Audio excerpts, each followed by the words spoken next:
Hello guys, welcome to my YouTube channel. কেমন আছো তোমরা? এখন আমরা কথা বলবো হচ্ছে আমাদের বাংলা ইন্ডাস্ট্রি নিয়ে, দেবদা এবং জিদ্দাকে নিয়ে।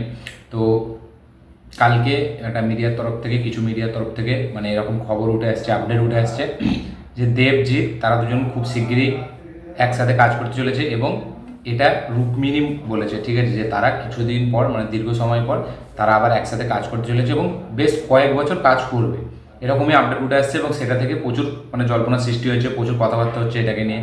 তো আমি ওটা দেখার পর রুক্মিণী আর জিতের কিছু ইন্টারভিউ দেখলাম, ঠিক আছে, যেগুলো মানে প্রায় করে সেগুলো আমি মানে একদম রিসেন্ট যে ইন্টারভিউগুলো সেগুলো দেখলাম। তো আমি দুটো ইন্টারভিউ দেখেছি, যেই দুটোর মধ্যে আমি কিন্তু কোথাও পাইনি যে মানে রুক্মিণী বলেছে যে দেব আর জিতকে একসাথে নিয়ে কাজ করবে, এরকম আমি পেলাম না। ঠিক আছে, আমি ভালো করেই দেখলাম, 16 মিনিট করে ইন্টারভিউ এক একটা, ঠিক আছে, ভালো করে দেখলাম, সেখানে কই দেখতে পেলাম না। এবার জানি না আমি কোথাও ভুল হয়েছে নাকি, আমি কিন্তু একটু একটু কেটে কেটে দেখেছি, কিন্তু আমি এমন কাটিনি যে 20-30 সেকেন্ড পার, এরকম না, 5 সেকেন্ড 10 সেকেন্ড এরকম হয়তো কেটেছি, ঠিক আছে। কিন্তু আমি কোথাও কিন্তু, কারণ বেশিরভাগ চর্চাটা বুমেরাং সিনেমাটাকে নিয়েই হয়েছে, ঠিক আছে, বেশিরভাগ চর্চাটা ওই সিনেমাটাকে নিয়ে হয়েছে, অন্য কোনো বিষয় নিয়ে হয়নি। এবং তারা সেটে কী করেছিল কি না করেছিল সেই সব নিয়ে হয়েছে। তো আমি কোথাও কিন্তু পাইনি যে দেবজিৎ একসাথে কাজ করবে বা এরকম একটা ফিল্ম খুব শীঘ্রই হতে চলেছে বা দীর্ঘ সময় পর হবে, এরকম কিন্তু কোথাও পাইনি। তো এবার আপডেটটা কাল থেকে প্রচুর উঠে আসছে এবং কালকেরই একটা ইন্টারভিউয়ের পরে আপডেটটা উঠে আসছে। দেব বলেছে, এই রুক্মিণী বলেছে। আমি খালি একটা জায়গাতেই দেখলাম, যখন রুক্মিণীকে জিজ্ঞাসা করা হলো যে তুমি এটা নিয়ে দেবকে কী বলবে, তখন সে একটা কথাই বললো যে আমি চাই দেব যে প্রচারগুলো করছে সেখানে গিয়ে যেন বুমেরাং সিনেমার কথা বলতে থাকে, ঠিক আছে, এবং প্রচুর প্রচুর মানুষের কাছে পৌঁছে দেয়, প্রচার করে। তো এইটুকুই আমি বলতে দেখলাম, এছাড়া সেরকম কিন্তু আমি কোথাও পেলাম না যে এটা বলেছে। এবার এটা মিডিয়ার তরফ থেকে জানানো হচ্ছে, এবার সেটা কখন হয়েছে সত্যি বলছি আমি জানি না, এটা কি মিডিয়ার ইনসাইড রিপোর্ট নাকি কোনো ইন্টারভিউয়ে। আমি কিন্তু দুটো ইন্টারভিউই দেখলাম কালকে, একদম রিসেন্ট টাইমে দুটো ইন্টারভিউ কিন্তু নেই। এবার কোন ইন্টারভিউ দিয়েছে, আরও ইন্টারভিউ আছে নাকি সেটা আপনারা যদি জেনে থাকেন অবশ্যই কমেন্টে জানাবেন যে মানে এই ইন্টারভিউতে বলেছে এবং এই ইন্টারভিউ গিয়ে আমাকে দেখতে, সেটা অবশ্যই আপনারা সাজেস্ট করবেন, কমেন্ট করবেন যে আপনারা কোন ইন্টারভিউটাতে দেখেছিলেন। তো এবার কথা হচ্ছে, এটা কি মানে সত্যি হতে চলেছে? কথা হচ্ছে যে বাংলা সিনেমার এখন যেরকম পরিস্থিতি, ঠিক আছে, সেখানে দেব আর জিৎকে কিন্তু একসাথে আসা খুব দরকার। সত্যি কথা বলছি, তারা একমাত্র এমন সুপারস্টার এবং তাদেরই একমাত্র বাংলায় এখন এই মুহূর্তে দাঁড়িয়ে স্টারডাম এমন আছে যারা দর্শককে খুব ভালো করে হলে টানতে পারে। আমাদের প্রসেনজিৎ চট্টোপাধ্যায় আছে, কিন্তু প্রসেনজিৎ চ্যাটার্জি মানে তার যে একটা জনরাটা সেটা এখন পুরোপুরি একটা শিফট হয়ে গেছে, সে এখন পুরো অন্য জনরায় কাজ করছে, কিন্তু এখন মাস কমার্শিয়াল সিনেমায় কাজ করছে না। কিন্তু সেখানে দাঁড়িয়ে কিন্তু জিদ্দা তো করেই যাচ্ছে বারবার, দেবদা আবার সেই রাস্তায় ফিরে আসছে, রঘু ডাকাত, খাদান, ঠিক আছে, সেই রাস্তায় আস্তে আস্তে আসছে। তো যদি এটা হয় মানে কিছুদিন পর, এখন থেকে যদি ভাবা চালু হয়, হয়তো গিয়ে 1-1.5 বছর পরে এটা কিন্তু হতে পারে। এবং এটা হলে কিন্তু বাংলা সিনেমা সত্যি বলছি আবার রিভাইভ করবে, কারণ সেইটা এখনও মনে আছে আমাদের, সেই নস্টালজিয়াটা যেটা দুই পৃথিবী ক্রিয়েট করেছিল।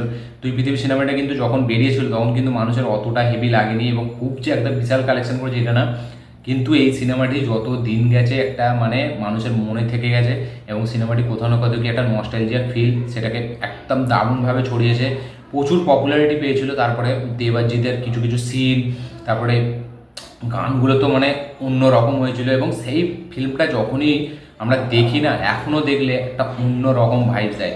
তো দেবাজিতের সেই চান্সটা আমরা আবার দেখতে চাই, ঠিক আছে। এবং এখন তাদের যেই লেভেলে স্টারডাম দাঁড়িয়ে আছে, তাদের যে দুজনের মধ্যে সবসময় ফ্যান ওয়ার হতে থাকে, ঠিক আছে, সেইটা কিন্তু যদি দুটো এক সিনেমায় আসে তখন কিন্তু এই ফ্যান ওয়ারটা অনেকটা বড় কাজ করবে। কারণ সবাই চাইবে যে আমার হিরো এরকম, তাকে বেশি স্পেস দেওয়া হয়েছে বা সে এরকম ডায়লগ মারছে, সে এরকম অ্যাক্টিং করছে, তার এরকম এন্ট্রি সিন, যেটা একটা মানে সিনেমার হাইপ বাড়াতে একটা কাজে লাগবে এবং তার সাথে সাথে সিনেমাটা কিন্তু একটা আলাদা বাজ ক্রিয়েট হবে এবং ফ্যান ওয়ার তো হবেই, ঠিক আছে, সেটা হলেই কিন্তু সিনেমাটির জন্য ভাই মানে এটা বেশি বাড়বে, কারণ নেগেটিভ পাবলিসিটি অলসো পাবলিসিটি, ঠিক আছে, এরকম তো আমরা জানি। আমি বলবো এটা যদি এখন থেকে ভাবা হয়, এবার আমার কোথাও না কোথাও কি মনে হচ্ছে না তারা কিন্তু ভেতরে ভেতরে এরকম একটা প্ল্যান করছে। এবং যেহেতু দেবজিতের কিন্তু সম্পর্ক ভালো, যতই ফ্যানেরা লড়ুক যতই যাই করুক, কিন্তু আমরা জানি, ঠিক আছে, দেবজিতের ভেতরে যে সে তাদের কিন্তু রিলেশন খুবই ভালো এবং তাদের রিলেশন এতটা ভালো বলেই রুক্মিণী আজ সুইজারল্যান্ডের মতো সিনেমাতেও কাজ করেছে জিতের প্রোডাকশন হাউস থেকে, এখন সে জিতের অপোজিটে কাজ করছে। তো আর এমনিতেও দেব সবসময় বলেই থাকে যে ওপরের লোকেরা কিন্তু সবসময় ভালোই থাকে, নিচের লোকেরাই লড়াই করতে থাকে, ঠিক আছে। তো এখানেও কিন্তু সেম কেস, দেব আর জিতের এই বন্ডিং কিন্তু খুবই ভালো, যথেষ্ট ভালো।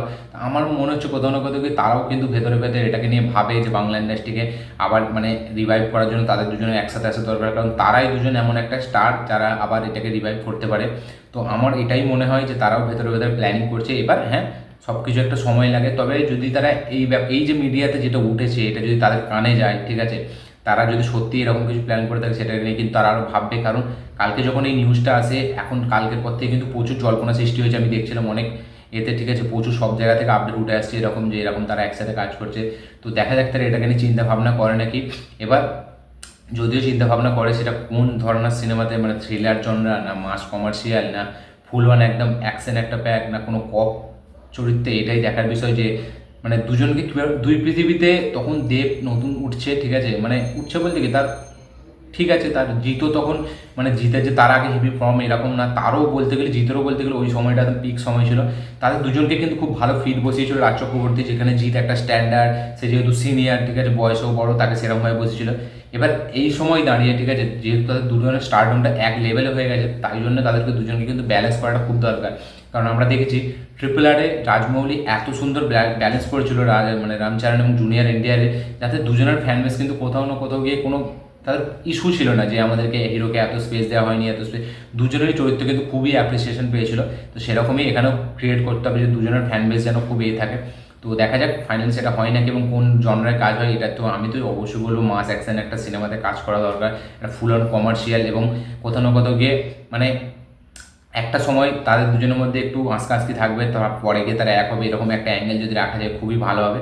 দেখা যাক সেটা এবার কী হয়। তো আমি তো বলবো মানে খুব তাড়াতাড়ি যেন এটা হয়। আপনাদের কি মতামত এটার ওপর নেই, দেবজিৎ একসাথে কাজ করে নেই, অবশ্যই কমেন্টে জানাবেন। এবং তার সাথে সাথে মানে কোন জনরার কাজ আপনারা দেখতে চান সেটাও অবশ্যই কমেন্ট করে জানাবেন, এবং কতটা এক্সাইটেড, তো এগুলো অবশ্যই কমেন্ট করে জানাবেন। তো এই ছিল আমার এই আপডেটটা নিয়ে রিয়াকশন। আপনাদের কি মতামত, কি রিয়াকশন অবশ্যই কমেন্ট করে জানাবেন। আমার এই ভিডিওটি ভালো লাগে থাকলে লাইক, শেয়ার, কমেন্ট করে দিন। চ্যানেলটা নতুন এলে চ্যানেলটিকে সাবস্ক্রাইব করুন, বেল আইকনটি প্রেস করতে ভুলবেন না। দেখা হচ্ছে পরের ভিডিওতে, ততক্ষণের জন্য বাই।